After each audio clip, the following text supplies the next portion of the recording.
hora de dar a vida pelos outros. Mesmo. É, e, e assim, a Bíblia ela é muito direta, né? Porque a exigência é a mesma, né? Então, todo envolvimento de Cristo, né? Todo sacrifício que ele fez por nós, ele tem agora esse intento que a gente faça o mesmo em relação ao outro e tal. E eu falei naquele dia, então, sobre o preço. Esse é o preço. Eu queria hoje, né, compartilhar mais dois conjuntos de versículos, né? Lembrando que um é aquele que a gente lembra e um é aquele que a gente esquece. O primeiro é um texto muito bonito, porque já cantamos agora há pouco, que está em Mateus capítulo 1, 23, quando o anjo aparece a Maria e fala sobre o nome que Jesus teria, né? Citando lá a profecia do Antigo Testamento, diz que o nome dele seria Emanuel, que quer dizer Deus conosco. E a gente já cantou agora há pouco, né? E a gente sabe essa a beleza do Evangelho, né? Saber que o nosso Deus não é um Deus que está distante, é um Deus que está presente. A história da Bíblia mostra um Deus que está sempre vindo em direção ao homem, como o menino que estava ministrando louvor agora há pouco, né? Citou lá do casal lá no jardim que vivia lá em comunhão com Deus, e mesmo após a comunhão ter sido rompida lá com Adão e Eva, Deus vai procurar esse casal. Ou seja, Deus está reforçando, Deus está relembrando que esse é o projeto dele, ele quer ficar com a gente. A história da Bíblia é essa história do Deus presente. Quando Jesus vem, o anjo diz, olha, o nome dele é Emanuel, quer dizer que Deus quer ficar conosco. E lá no Apocalipse, que eu já citei aqui, diz que o projeto final de Deus, lá quando estaremos lá no novos céus e nova terra, que vai se consumar, né? Toda essa história que a gente está vivendo aí de sofrimento, lágrima e choro, que vai, então, ser o checkmate de Deus, né? Se é que eu posso dizer assim, quando nós, então, agora, completamente perfeito, né? Para usar uma expressão de Paulo, né? Com cara descoberta, agora vamos contemplar a glória do Senhor e conhecê-lo assim como ele nos conhece. Então, é uma maravilha, na verdade, a gente está aí falando, né, de crises, né, que a gente tem passado.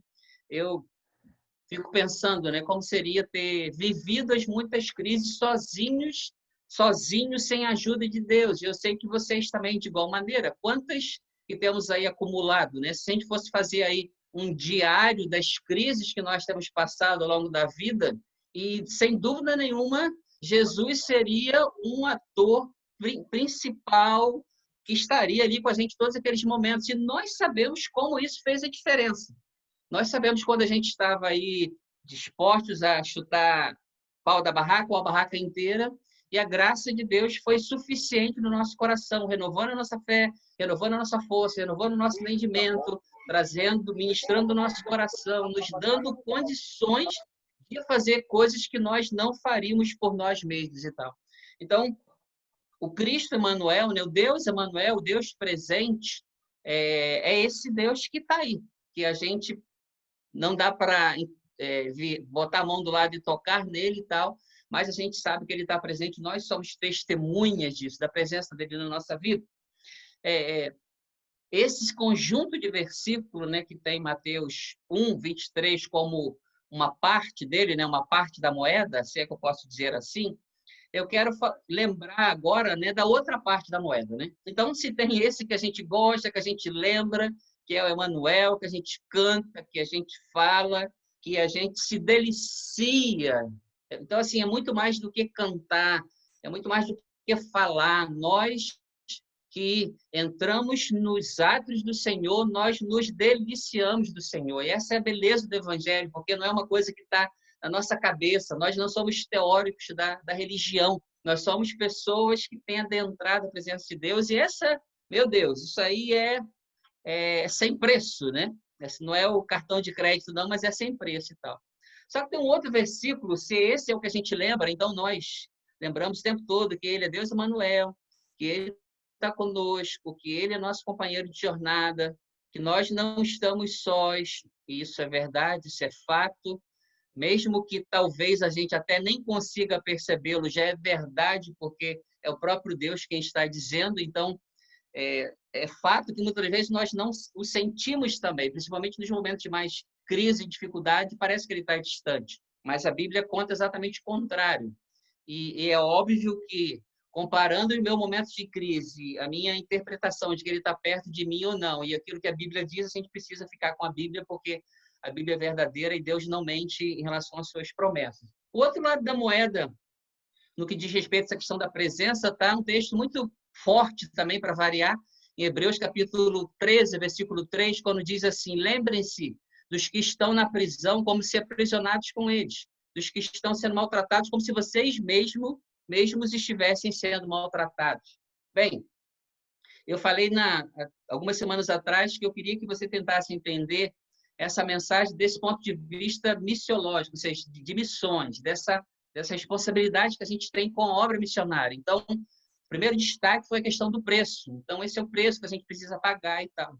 E hoje, né, esse segundo ponto da mensagem é sobre a questão da presença, desse envolvimento, né, e a palavra é muito forte, né? Eu tenho, talvez, as últimas 3 conversas que eu tive com o pastor Wilson tem falado, né, do coração dele, a preocupação dele em relação aos refugiados e tal, e tem aberto o coração, e parece que, assim, que eu vejo o pastor Wilson, isso não é revelação nem profecia e tal, mas pelo coração eu vejo, parece num acampamento daqueles refugiados e tal, por saber desse desejo dele de estar lá, essa vontade de estar lá, esse coração pastoral que vocês sabem. A gente já falou para vocês que vocês têm um privilégio de ter o pastor Wilson como pastor, por esse coração maravilhoso que esse homem tem. É claro que não poderia ser perfeito, porque senão estaria no céu, não estaria entre nós. Então, que bom que ele é imperfeito para continuar aqui com a gente mais um pouco, não é verdade? Então, o texto de Hebreus está falando, né, agora da minha responsabilidade. Então, se o Deus que nós cremos e nos deliciamos com a presença dele, está dizendo que agora eu tenho uma responsabilidade também de quê? De estar presente. E o texto de Hebreus está falando dos que estão encarcerados, está falando dos que estão sendo maltratados. Irmãos, a gente está vivendo um tempo muito complicado, não somente pelo momento da crise do vírus ou pelo andar da carruagem da sociedade, mas eu acho que a gente está vivendo um momento muito complicado, quando é muito tentador a gente se distanciar do padrão de Deus, a gente se distanciar do projeto de Deus, a gente se distanciar dos preceitos de Deus. Então, é por isso que Jesus falou, né, que com o passar, por aumentar a iniquidade, né, o amor de muitos esfriaria, ou seja, o nosso coração começaria esse processo e ele, enfim, ele já dizia lá que o filho do homem vai voltar, vai ter fé na terra, ou seja, então nosso coração está sendo contaminado por esse mal que vai tomando aí a humanidade, o pecado, e vai trazendo destruição. É muito difícil quando a gente pensa essa ideia de um trabalho, de estar presente, né? de saber o seguinte, que o Cristo que veio quer que eu vá, o Cristo que está presente, cujo primeiro nome é Emanuel, ele agora distribui, ele agora requer de mim esse mesmo posicionamento. E eu lembrei, né, de 2 exemplos aqui. Um aconteceu essa semana, mas eu vou falar do mais antigo, né? Quando a gente chegou aqui no Brasil em fevereiro, alguns de vocês aí receberam esse pedido de oração, quando a organização da gente mandou um pedido de oração falando de alguns irmãos que estavam na Mauritânia. Na época até nem citei o país e tal, mas estou citando aqui agora, pedindo oração porque aqueles irmãos estavam sendo levados à corte para serem julgados. E a pessoa estava lá participando daquele movimento, então eu me vi assim no livro de Atos, como um ator do lado de fora e tendo, olha, está acontecendo isso assim lá dentro. E ele dizia, né, ore porque eles estão diante do juiz agora, e do lado de fora o pessoal está gritando para matar esse pessoal. Por quê? Por causa do evangelho. Eles foram presos, quem acompanhou aí o texto que eu mandei, a mensagem, eles foram presos porque pegaram no zap deles, uma mensagem do zap, e é por isso que a gente sempre, quando vai na igreja, fala, né, do cuidado das mensagens aí no zap, né, quando vocês escreviam para a gente e tal, e eles pegaram ali uma mensagem de alguém falando que estava evangelizando, pregando o evangelho para alguém. E como a gente sabe, aquela região da África, assim como outros países, é chapa quente, negócio complicado, você não pode pregar o evangelho. Irmãos, foi assim um tempo muito diferente para a gente, né? Porque quando você se vê, quando o Espírito, né, te constrange, né, te empurra, te leva a você precisa estar lá. Eu estou aqui, sei lá, quantos milhares de quilômetros a gente estávamos daqueles irmãos naquela ocasião, mas, por outro lado, Deus quer que a gente participe dessas coisas. Nessa semana, o nosso líder mandou uma mensagem: olha, por favor, ora por fulano. Olha, esse fulano é um rapaz que está plantando igreja num país lá do Oriente Médio. E, simplesmente, o pai e o irmão pegou e deu uma coça nele e ele está no hospital agora por causa do evangelho. Então, assim, por causa do evangelho que a gente tem a liberdade de viver, de falar, de contar, de negar, enfim. E isso, né, tem assim, a gente hoje, né, participando mais de perto, né, não apenas lá no campo, mas mais perto da organização e sabendo do que tem acontecido também de outros campos e tal. Querido, Deus tem nos chamado para a gente fazer parte desse negócio. Tudo bem, eu vou acordar de manhã, tenho que ir para a faculdade, tenho que trabalhar, tenho que cuidar dos filhos, cuidar dos pais, botar comida para o cachorro, para o gato, tenho que ir para o supermercado, tenho que ir para o hospital. Eu não posso, do ponto de vista de Deus, eu não posso passar aquele dia sem lembrar do projeto de Deus para a minha vida. E o que eu estou dizendo para você agora, especificamente, desse projeto de Deus, desse versículo que a gente muitas vezes esquece, é dessa necessidade da gente estar presente junto com esses irmãos, porque é isso que a Bíblia está dizendo. Lembre-se dele, como se vocês estivessem lá. Os que estão sendo maltratados, como vocês sentissem aí na pele, na carne, o sofrimento que eles estão sentindo. Bem, nem precisa dizer por que esse é um versículo esquecido. Na verdade, nem precisa dizer por que não precisa um versículo esquecido. Porque a gente está aí, a nossa vida, corre-corre, um monte de coisa aí. E a gente está desconectado muitas das vezes. E é claro, eu não estou aqui, eu fico pensando, né, nas necessidades, né? De vez em quando o pastor Wilson compartilha, né? As necessidades lá do Pontal, dos bairros vizinhos ali. A gente está aqui em São Gonçalo, então a gente sabe da necessidade do Rio de Janeiro, sabe da necessidade do Brasil. Mas o apelo, o convite de Deus é que a gente se lembre, então, também desses irmãos que estão vivendo nesse contexto e a gente precisa, como igreja, estar presente. Presente como? Orando. A gente precisa dividir a carga desses irmãos e tal. O último conjunto de versículo, então, se o primeiro que eu falei há 2 semanas era a questão do preço, né? O P de hoje, um dos P's é a questão da presença, a gente precisa estar presente, porque o nosso Deus é um Deus presente. O terceiro, né, e o último, né, fala sobre a questão da pressa.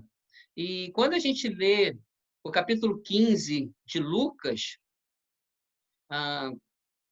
eu quero ler com você também o capítulo 15 de Lucas, e eu não vou ler todos os versículos, mas eu vou saltando de alguns. Capítulo 15 de Lucas fala, então, da parábola, né? Começa da parábola da ovelha perdida. E lá no versículo 3, Jesus fala assim: então Jesus te contou essa parábola: qual de vocês, que possuindo 100 ovelhas e perdendo uma, não deixa os 99 no campo e vai atrás da ovelha perdida até encontrá-la, e quando encontra, coloca alegremente nos ombros e vai para casa? Ao chegar, reúne seus amigos e vizinhos e diz: alegre-se comigo, pois encontrei minha ovelha perdida. Aí, a partir do versículo 8, Jesus conta uma outra parábola. Ou qual é a mulher que, possuindo 10 dracmas e perdendo uma delas, não acende uma candeia, varre a casa e procura atentamente até encontrá-la? E quando a encontra, reúne suas amigas e vizinhas e diz: alegre-se comigo, pois encontrei minha moeda perdida. Aí entra, né, a terceira parábola, que é a parábola do filho pródigo. E lá, a partir do versículo 19, diz assim: o filho, né, arrependido, volta para casa e diz assim para o pai, né: não sou mais digno de ser chamado seu filho, trata-me como um dos seus empregados. E o pai, e o versículo 20 diz assim: a seguir, levantou-se e foi para seu pai. Estando ainda longe, seu pai o viu, cheio de compaixão, correu para seu filho, abraçou e beijou. E o filho disse: pai, pequei contra o céu, contra ti, não sou mais digno de ser chamado seu filho. Mas o pai disse ao seu servo: depressa, traga a minha roupa e vistam nele, coloque o anel no seu dedo e calçados, traga o vinho, o novilho gordo e magro, vamos fazer uma festa e alegrar-nos e tal. Bem, é bom, né, a gente saber, né, dessa procura de Deus por nós, né? Eu já contei no meu testemunho para vocês, muitos de vocês sabem, de quando eu estava afastado da igreja, E como é bom saber que o nosso Deus continua nos procurando, saber que Deus não desiste de nós, saber que o projeto de Deus, e é por isso, né, que existe a obra missionária, né, porque Deus ele não desiste de ninguém. Até que Cristo volte, o projeto de Deus continua o mesmo, que as pessoas sejam alcançadas, sejam aproximadas dele, ou se aproximem deles, porque essa é uma decisão pessoal e tal. Então, Lucas 15, Jesus está reforçando, né, para a sua audiência, os fariseus e tal, falando, olha aí como é que Deus age. É questão como se fosse aí o pastor que perdeu uma ovelha. Ele tem 100, mas ele deixa as 99, ele vai atrás daquela que está perdida e tal, e vai, acha, bota no ombro e traz e faz a festa, ou como essa mulher que perde uma moeda. Talvez tivesse muitas, ou fosse uma extremamente importante, mas ela prepara ali todo o cenário, ela vai, ela olha atentamente, ela faz por onde, né? Ela é intencional naquilo que ela quer, porque ela quer achar moeda e tal. E Jesus, então, mais uma vez, dá a cartada de mestre, falando, então, a parábola do filho pródigo, tão conhecida da gente, quando o pai, né, Deus simbolizado lá na parábola como o pai, mostrando todo esse amor, que alegria que o filho voltou, estava perdido, voltou, vai depressa, vamos fazer uma festa e tal, não sei o quê. Bem, o que isso mostra, né, irmãos, para a gente, né? Que muitas coisas precisam acontecer para já. Eu não posso deixar para projetos do futuro, eu não posso... Tem coisas que eu posso deixar, vai precisar passar o tempo, vai precisar amadurecer. Semana passada eu comprei 2 abacates aqui para a Andréia, falei, um é seu, outro é meu. Aí hoje descobrimos que um deles madurou depois de muito tempo. Então, assim, não dá para comer abacate verde, não é verdade? Então, tem que esperar, amadurecer, é o tempo, tem que passar pelo processo. Não adianta você querer, o abacate vai ser muito bom, mas se vai ser comido antes do tempo, vai ser horrível e tal. Jogou dinheiro fora e vai ficar com a marca na boca e tal, como você já sabe. Agora, outras coisas, né? Essa parábola, né, está mostrando, né, essa busca, né, de Deus incansável, dessa ovelha que está perdida, está mostrando essa compaixão desse pai, está mostrando a pressa das coisas acontecerem e tal. Ou seja, Jesus está sinalizando que tem coisas que a gente não pode esperar. Não dá para reclinar a cabeça e esperar chegar o dia de amanhã ou depois e tal. Porque aí entra, né, o outro lado, né, do versículo, né, digamos assim, da moeda, né, desse par de versículo, que é um texto também muito conhecido da gente, que está em João capítulo 20, versículo 21. Porque se por um lado a gente é feliz por saber desse zelo de Deus, a gente é feliz por saber dessa compaixão de Deus, a gente é feliz por saber que ele vai largar as 99 ovelhas seguras, vai atrás de mim se eu me desviar, saber que ele a moeda sumiu, vai preparar todo o cenário ali, vai criar situações, né? Eu fico pensando se a gente pudesse parar aqui agora, né? Não vai dar, porque daqui a pouco vai acabar o tempo do vídeo, mas eu fico pensando, pastor Wilson, se nós fôssemos parar para contar os momentos em que nós sabemos que Deus veio em nosso socorro, momento que nós sabemos que Deus investiu pesadamente na nossa vida, eu tenho certeza que a gente gastaria as próximas semanas falando sobre isso. Ou se talvez marcássemos aí um dia, Nogueira ia ter muito trabalho para mandar um monte de link para a gente toda hora, porque assim, 30 minutos ia ser pouco para a gente narrar como Deus nos buscou, como Deus nos trouxe para Ele, como Deus acendeu essa luz para me tirar lá das trevas. Eu estava lá perdido, eu estava desgarrado, eu estava no deserto perdido e Ele foi lá. Eu estava vivendo no chiqueiro como era o filho pródigo, não é isso? O texto fala sobre isso, né? Comendo lá as bolotas com os porcos, e Deus lá naquele lugar, através do Espírito, né, age no meu coração, me traz de volta. Então, nós estamos falando de um Deus incansável, a gente está falando de um Deus que tem arregaçado a manga nisso, quando a gente quer fazer uma coisa assim, que a manga está atrapalhando, né? A gente arregaça a manga, dobra a manga e cai para dentro. Isso, tem que lavar lá a louça e tal, e está fria aquela água gelada, e você coloca só a pontinha do dedo e dá medo, você arregaça a manga e cai para dentro, que tem que fazer. Então, assim, o Deus da Bíblia, né, Jesus disse que meu pai trabalha até agora, ele não para, ele não descansa. Então, há um Deus incansável Incansável em quê? Incansável em buscar os perdidos e tal.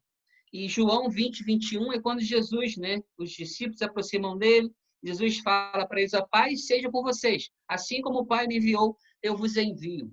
Ou seja, Deus está dizendo, olha só, Jesus está dizendo, né, olha só, vocês têm me acompanhado, a gente tem caminhado ao longo desses tempos, nós temos vivido bons e maus momentos, mais maus do que bons.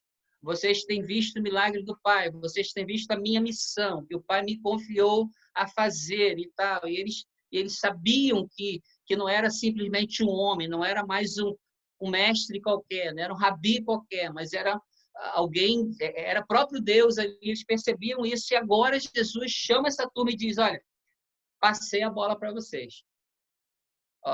Estou encerrando aqui, meu tempo acabou e agora é com vocês. Da mesma maneira que o Pai fez tudo isso daí, da mesma maneira que eu fui buscar a ovelha perdida, da mesma maneira que o meu zelo, a minha dedicação para achar a moeda perdida, da mesma maneira da extensão da graça, do perdão, da pressa para buscar o filho perdido, eu agora estou confiando nisso para vocês. Então, irmãos, assim, a minha alegria, né, já estou encerrando aqui, de olhar para a igreja do Pontal e ver essa igreja preocupada com esses projetos de Deus. Saber que uma igreja que tem pago preço. Falei com o pastor Wilson, quero de novo aqui agradecer a vocês, né? O investimento que vocês têm feito na nossa vida, na nossa família, ao longo dos anos. A gente louva a Deus por isso. A gente sabe que é um sacrifício. Vocês poderiam pegar a oferta e estar ajudando lá na construção do templo. Vocês têm um monte de coisa que poderia estar usando a oferta. Mas vocês entendem de Deus que essa parte, né, como a gente falou ano passado, que eu tive aí, né? Falando dos missionários do passado, né? Que hoje nós estamos aqui por causa dele. E o nosso desejo é que agora, no futuro, outros digam: agora, nós estamos aqui por causa da Igreja Batista do Pontal e tantas outras e tal. Então, a gente louva a Deus porque sabe que vocês estão caminhando nisso.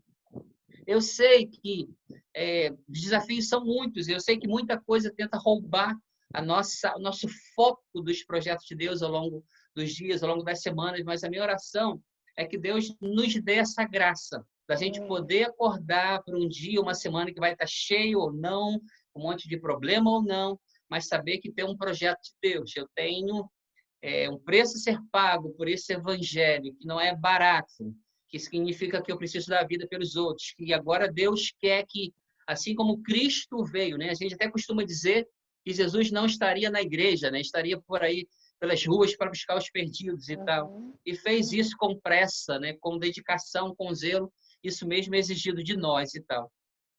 Então, que Deus nos dê essa graça. Eu quero concluir aqui, eu li essa história, achei uma história muito bonita, né? Eu sabia alguns detalhes e tal, mas do primeiro casal de batistas, né, que veio para o Brasil em 1881. Eu não sei se eu falei isso da primeira vez, se eu falei, se não, estou repetindo agora de novo, né? Eles vieram para o Brasil em 1881. Era um casal, e esse casal, infelizmente, né, foram como missionários aqui, eles perderam 4 filhos aqui no Brasil.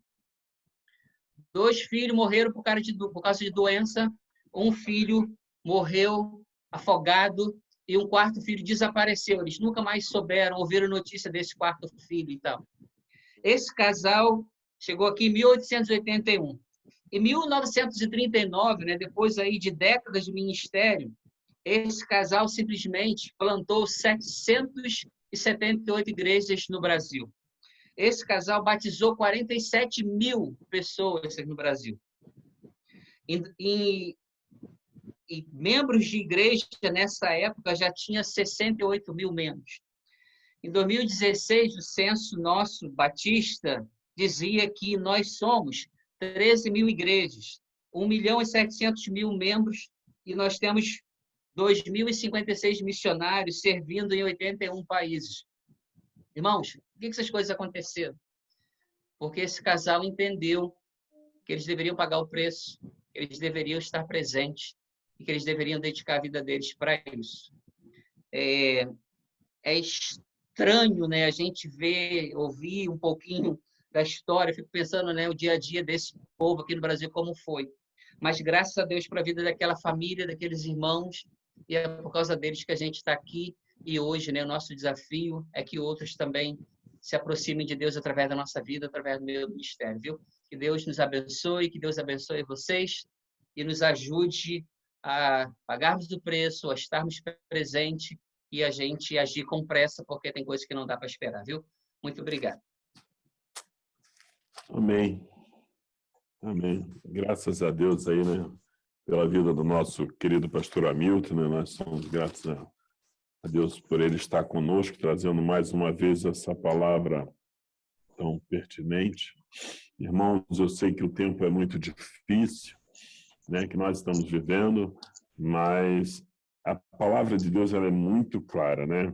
Ele deu a sua vida por nós, para que nós entreguemos a nossa vida por amor dos nossos irmãos, né? E de um modo geral, nesse tempo, nós colocamos isso de lado, né? Nós priorizamos mais as nossas necessidades, né? E eu creio, diante de algumas estimativas, né, pesquisas aí, que a Igreja de Cristo nunca cresceu tanto do que no tempo difícil, no tempo da crise. Né? E nós precisamos crer nisso. E essa palavra que foi traga para nós hoje, precisamos estar pensando, refletindo sobre isso, porque ela é muito importante, é muito pertinente para nós. Nós não podemos perder o foco, né? Porque, como o pastor Hamilton já sabiamente falou, se o evangelho chegou até nós, porque alguém no passado investiu, orou, né? Foi até lá. Então, que nós possamos também pensar sobre isso, né? O que eu posso fazer na obra missionária nesse tempo difícil? Eu lembro na minha infância, hoje quase não se tem mais, nós catávamos cofrinho, fazíamos cofrinho, né? Para separar aí as moedinhas de missões, né? Na nossa infância, né? Aqueles cofrinhos de missões, né?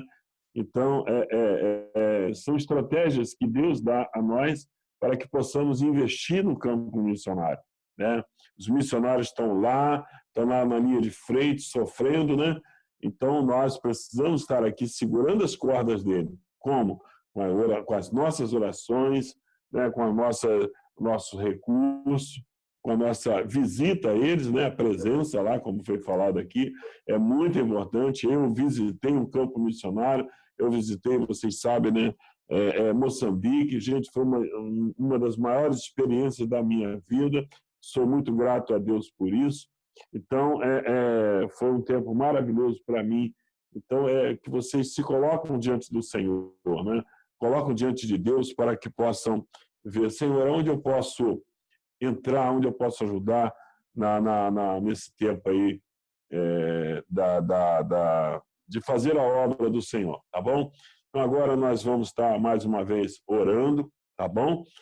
Nós vamos estar mais uma vez pedindo ao Senhor. Os nossos jovens parece que lá já teve um problema lá na nossa internet, lá na igreja, eles já saíram, mas nós agora vamos orar, nós temos apenas uns 2 ou 3 minutos ainda nesse link, tá bom? E depois nós vamos retornar aí para que a gente possa fazer as considerações finais, as orientações pastorais sobre a igreja nesse possível retorno aí, né? Quero dar algumas orientações, mas agora eu quero que nós oremos ao Senhor, nós coloquemos a nossa vida diante do Senhor. E eu queria pedir, por favor, se possível, o irmão Aldirney, que faça essa oração, por favor, de gratidão, e que a igreja missionária, a igreja do Montal, tenha esse coração missionário, né, de cuidado com os nossos missionários. Por favor, irmão Aldirney, ore ao Senhor. Senhor, nosso Deus, nosso Pai que está nos céus, Pai amado, Pai bendito, Senhor de misericórdia, Senhor que é dono de tudo, Senhor que é dono do nosso coração, da nossa vida. Pai amado, nós te agradecemos, ó Pai, pela Tua palavra, Senhor Deus, que foi lida, Senhor Deus. Amém. Te agradecemos, ó Pai, porque temos um pastor, Senhor Jesus Cristo, pastor de ovelhas, aquele que nos resgatou, Senhor Deus, aquele que resgata ainda e quer resgatar ainda muitas ovelhas, ó Pai, através das nossas vidas, Pai. Amém. Muito obrigado, Pai, porque Tu colocaste, Senhor Deus, o pastor Hamilton, Senhor Deus, na nossa vida, Pai. Amém. Muito obrigado, Pai, porque Tu tens usado, não só aqui no Brasil, mas também, Senhor Deus, nos campos missionários, onde ele já passou, Senhor Deus, e há de ainda fazer um grande trabalho para a honra e glória do Teu nome, Senhor Deus. Abençoe a ele, a irmã Andréia, abençoe também a sua filha, todos os seus familiares, Pai. que tu possas, ó Pai, a cada dia usá-lo para a honra e glória do teu nome, Pai. Senhor Deus, dando-lhe paz, dando a tua palavra e dando sustento também, Pai, porque tu sabes que nós precisamos, Pai, de sustento para podermos nos alimentar, Senhor Deus, e pagar as nossas contas, Pai. Enfim, Deus, que tu abençoe a vida deles de uma maneira sobrenatural, Pai, para que eles possam continuar, Senhor Deus, com esse propósito de seguir adiante, Senhor Deus, pregando a tua palavra, Senhor Deus. Pai amado, nós te agradecemos pela noite de hoje, Pai. Te agradecemos por tudo que tu tens feito, Pai.